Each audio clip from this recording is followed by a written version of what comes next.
Good morning students. हर घर पाठशाला programme में आपका स्वागत है।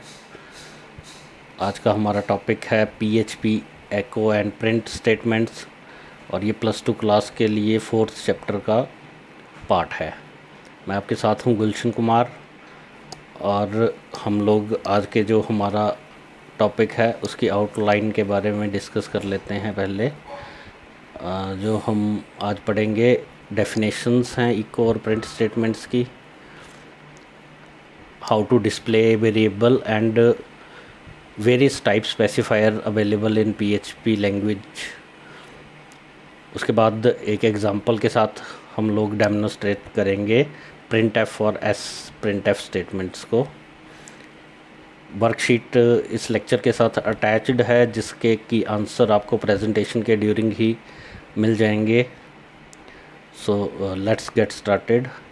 First of all print and echo statement होते क्या हैं। सबसे पहले तो आपको पता है पीएचपी जो है hyper text pre processor language जो कि वेब डेवलपमेंट में वाइडली यूज़ होती है और ये एक सर्वर साइड लैंग्वेज है। प्रिंट और इको जो स्टेटमेंट हैं वो सिमिलर फंक्शनैलिटी की ही हैं और हमें ये अपने डाटा को स्क्रीन के ऊपर आउटपुट करने में हेल्पफुल होती हैं। डिफरेंस इनमें ये है कि इको स्टेटमेंट हमें रिटर्न करके कुछ नहीं देता है और जबकि प्रिंट वन वैल्यू रिटर्न करता है और उसके बेसिस पर हम एक्सप्रेशन यूज़ कर सकते हैं। जैसे कि हमने इफ़ या स्विच स्टेटमेंट में इसको यूज़ करना हो तो वो हम लोग कर सकते हैं। ये एक एग्ज़ाम्पल है एको स्टेटमेंट का। पीएचपी ये सिंटेक्स है, आपको पता ही है कि पीएचपी जो भी स्क्रिप्ट लेस देन और क्वेश्चन मार्क साइन के अंदर है वो पीएचपी की स्टेटमेंट जो है वो कंसीडर करी जाती है। इसको चलाने के लिए हमें एक ब्राउज़र की ज़रूरत, एक टेक्स्ट एडिटर की ज़रूरत होगी जिसमें कि हम लोग अपना प्रोग्राम लिखेंगे। आप लोग कोई भी टेक्स्ट एडिटर कर सकते हो यूज़, लेकिन मैं यहाँ पर Notepad++ कर रहा हूँ। और एक और चीज़ है, हमें एक सर्वर चाहिए होगा जो कि बैम्प सर्वर है और ये आपके सिलेबस में भी है। तो यहाँ से आप बैम्प इंस्टॉल करके इसकी सर्विसेज को स्टार्ट कर लें ताकि आपका जो प्रोग्राम है वो रन हो पाए। तो जैसे ही आप यहाँ पर स्टार्ट ऑल सर्विसेज करेंगे तो आपका जो सर्वर है वो रनिंग स्टेट में आ जाएगा। तो आपको उसको चेक भी करना पड़ेगा। आप ब्राउज़र में जाएंगे और यहाँ पर लोकल होस्ट टाइप करेंगे, राइट। सो अगर आपका सर्वर अप है तो आपके पास सर्वर की इन्फॉर्मेशन जो हैं वो आ जाएंगी। अल्टरनेटिवली एक और भी ऑप्शन हमारे पास अवेलेबल है। अगर किसी के पास मोबाइल फ़ोन है तो वो भी प्रैक्टिस यहाँ पर कर सकता है। आप देख रहे हैं W3 स्कूल की ये साइट है। इसके ऊपर पीएचपी सेक्शन में जाकर आप डिफरेंट जो भी इनके सेक्शंस हैं वहाँ पर प्रैक्टिस आप कर सकते हैं। इस वेबसाइट में इनबिल्ट सर्वर है और ट्राई इट योरसेल्फ करके आप लोग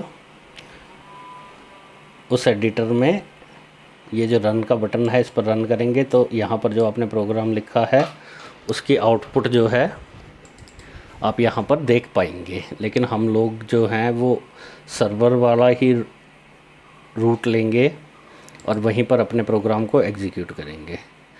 ब्राउज़र पे जाकर आपने सेव करना है इसको, पहले सेव एज़, और यहाँ पर सी ड्राइव में जहाँ भी आपने सर्वर को इंस्टॉल किया है वहाँ पर बैम्प का फ़ोल्डर होगा और उसके अंदर www का फ़ोल्डर है तो वहाँ पर आपने सेव करना है इस प्रोग्राम को, राइट। यहाँ पर आप एक्सटेंशन टाइप उसकी स्पेसिफाई कर सकते हैं, जैसे कि मैंने यहाँ पर रखा है PHP hypertext pre processor file. तो इस तरह से आप सेव कर सकते हैं। फिर आप ब्राउज़र में जाएंगे और यहाँ पर टाइप करेंगे / जो भी आपके प्रोग्राम का नाम है, जैसे मेरे का इको है, eco.php। तो हमने अपने प्रोग्राम में 2 स्टेटमेंट्स लिखी थी, इनफैक्ट 3 लिखी थी। एक इको के लिए लिखी है my first echo program statements और हेड टू टैग के अंदर ये एम्बेड है। जैसा कि आप देख रहे हैं ये थोड़ा सा बोल्ड आ रहा है, तो ये हेड टू टैग के कारण ही हो रहा है। और एक स्टेटमेंट है हेलो इको स्टेटमेंट, इसमें मैंने बी आर टैग का यूज़ किया है। बी आर टैग जो है वो न्यू लाइन के लिए यूज़ होता है, और लास्ट में प्रिंट। तो ये 3 स्टेटमेंट्स मेरे पास स्क्रीन के ऊपर ब्राउज़र में प्रिंट हो गई हैं। तो इस तरह से हम लोग अपना डाटा जो है वो प्रिंट कर सकते हैं ब्राउज़र के ऊपर using echo and PH print statement. ये प्रिंट के लिए है, ये मैंने आपको बता दिया कैसे चलना है इसने। इसके बाद कुछ इनकी स्पेसिफिकेशन हैं प्रिंट और इको की। दोनों विदाउट पैरेंथेसिस, जो ये हमारी ब्रैकेट्स हैं इनको पैरेंथेसिस बोलते हैं, विदाउट और विद पैरेंथेसिस यूज़ की जा सकती हैं पीएचपी और इको स्टेटमेंट। इको जो है वो मार्जिनली फास्टर है प्रिंट की कंपैरिजन में, लेकिन हमें उसका इतना जजमेंट नहीं हो पा रही है क्योंकि सर्वर बहुत फास्ट एग्जीक्यूट करता है। इसके बाद हम लोग देखेंगे वेरिएबल्स को कैसे डिस्प्ले करना है पीएचपी में, क्योंकि वेरिएबल्स में ही हम लोग अपने डाटा को स्टोर करते हैं। तो वेरिएबल जो है वो नेम्ड लोकेशन होती है किसी भी वैल्यू के लिए। अगर मैंने कोई वैल्यू पीएचपी में स्टोर करनी है तो उसके लिए मेरे को एक वेरिएबल डिक्लेयर करना पड़ेगा। और डिक्लेरेशन का स्टैंडर्ड सिंटेक्स है कि यहाँ पर डॉलर साइन और उसके बाद वेरिएबल का नेम और जो भी वैल्यू आपने उस वेरिएबल में स्टोर करवानी है। वेरिएबल जो हैं हमारे डायनेमिक इन नेचर होते हैं, मींस हमें डाटा टाइप स्पेसिफाई करने की ज़रूरत नहीं है, ऑटोमेटिकली ही ये देख लेता है कि कौन सा डाटा जो है वेरिएबल में स्टोर हो रहा है। ये हमारा एक प्रोग्राम है, इसमें 3 वेरिएबल मैंने लिए हुए हैं। एक में मैंने $txt1 में फर्स्ट प्रोग्राम लिखा है। x और y 2 इंटीजर वेरिएबल हैं जिनमें 5 और 4 वैल्यू जो हैं वो स्टोर करी हुई हैं। अब हम लोग इन वेरिएबल्स को प्रिंट कराएंगे इको स्टेटमेंट का यूज़ करके। हेड टैग में मैंने एक वेरिएबल को एम्बेड कर दिया और प्रिंट स्टेटमेंट को यूज़ करके मैंने 2 वेरिएबल्स को प्लस कर दिया है। तो हम टेक्स्ट एडिटर की तरफ जाते हैं अपनी, और इन लाइंस को मैं कमेंट कर देता हूँ ताकि इनका कोई इम्पैक्ट रहे ना प्रोग्राम के ऊपर। और ये वाला जो है वो मैंने ओपन कर दिया है, राइट। सो अब मैं इसको सेव कर दूंगा और यहाँ पर मैं $x और y को प्लस कर देता हूँ। तो आप जब मैं इसको सेव करूँगा, इन 2 लाइंस को हटा देता हूँ मैं यहाँ से।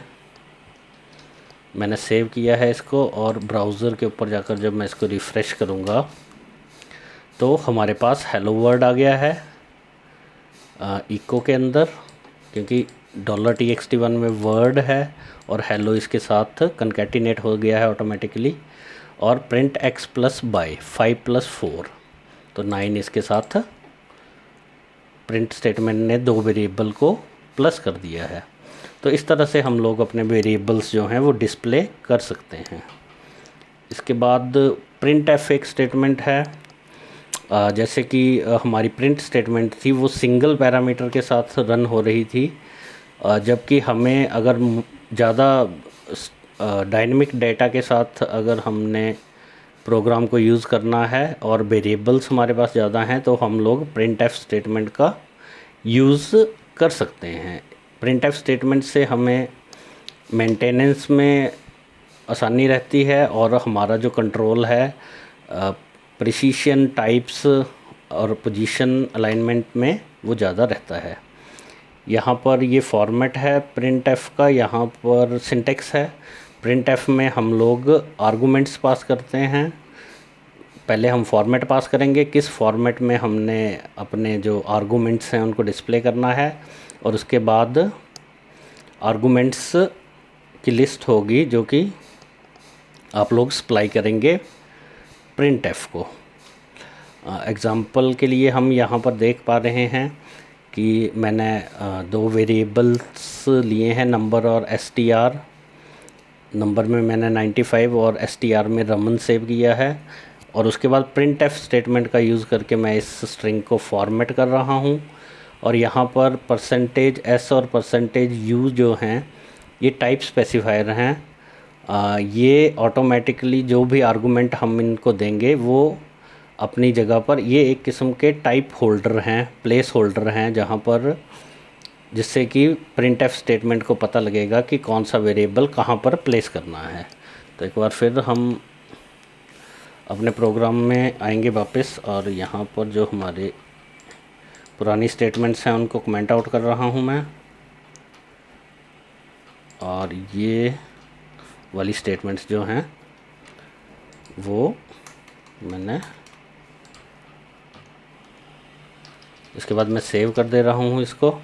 और अब हम देखेंगे printf स्टेटमेंट क्या करती है। हमने इसको 3 आर्गूमेंट अभी पास किए हैं, एक में फॉर्मेट है, एक में नंबर है, और एक में स्टूडेंट का नेम है। तो जब मैं अपने ब्राउज़र में जाऊंगा और यहाँ पर मैं इसको रन करता हूँ और कुछ एरर आ रही है, ये वाली लाइन जो है आई थिंक इसको रिकॉग्नाइज नहीं कर पाया हमारा जो सर्वर है। तो आप देख पा रहे हैं कि यहाँ पर printf स्टेटमेंट से ऑटोमेटिकली जो स्ट्रिंग है वो फॉर्मेट होकर हमारे पास डिस्प्ले हो गई है। There are 50 marks of Raman in class test, right. तो ये हमारा प्रोग्राम है, ये printf स्टेटमेंट की वजह से ही स्क्रीन के ऊपर आ रहा है। अगर मैं इसको भी कमेंट कर देता हूँ तो आप देखेंगे यहाँ पर कुछ नहीं आएगा। ये सिंगल लाइन कमेंट है, ये मैं आपको बता देता हूँ। डबल बैकस्लैश से एक लाइन कमेंट होगी, और इससे आगे वाली पूरी लाइंस जो हैं वो कमेंट आउट हो जाती हैं। तो ये हमारी printf स्टेटमेंट थी। इसके बाद हमारे पास sprintf स्टेटमेंट है एक। हाँ, यहाँ पर हमारे पास प्लेस होल्डर भी हैं, जिनकी एक टेबल जो है मैंने अटैच करी हुई है अगली स्लाइड में, और आप लोग इनकी फंक्शनैलिटी को अकॉर्डिंगली चेक कर सकते हैं। तो आप यहाँ पर बहुत से प्लेस होल्डर हैं जिनको कि आप देख सकते हैं। इसके बाद sprintf स्टेटमेंट है। तो printf स्टेटमेंट जो थी हमारी डायरेक्टली स्क्रीन के ऊपर आउटपुट कर रही थी डाटा को, लेकिन कुछ सिचुएशंस में हमें जो डाटा है उसको फॉर्मेट करके एक स्ट्रिंग के अंदर सेव करना होता है, और उसके लिए हम sprintf का यूज़ करते हैं। sprintf जो है वो भी सिमिलर सिंटेक्स की ही है, इसमें भी आप फॉर्मेट देंगे और आर्गुमेंट्स की लिस्ट जो है वो पास करेंगे। तो यहाँ पर ये printf वाला ही प्रोग्राम है, लेकिन इसमें हमने एक लाइन में चेंज है। यहाँ पर आप देख पा रहे हैं echo sprintf किया हुआ है।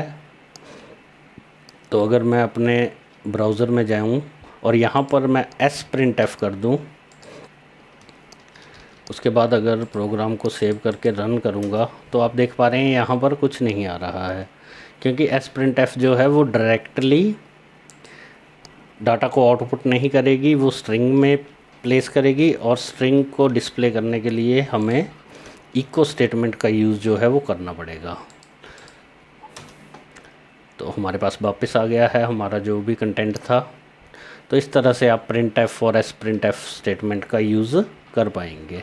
यहाँ पर वर्कशीट जो है वो अटैच्ड है, इसमें ट्रू फॉल्स हैं, 5 ट्रू फॉल्स हैं, और ये लेक्चर में मैंने क्लियर कर दिए हैं सारे ही। लेकिन फिर भी अगर आपको इसमें कोई प्रॉब्लम है तो मैं वीडियो के नीचे जो है इसके आंसर्स भी अवेलेबल करा दूंगा। So thank you students, have a nice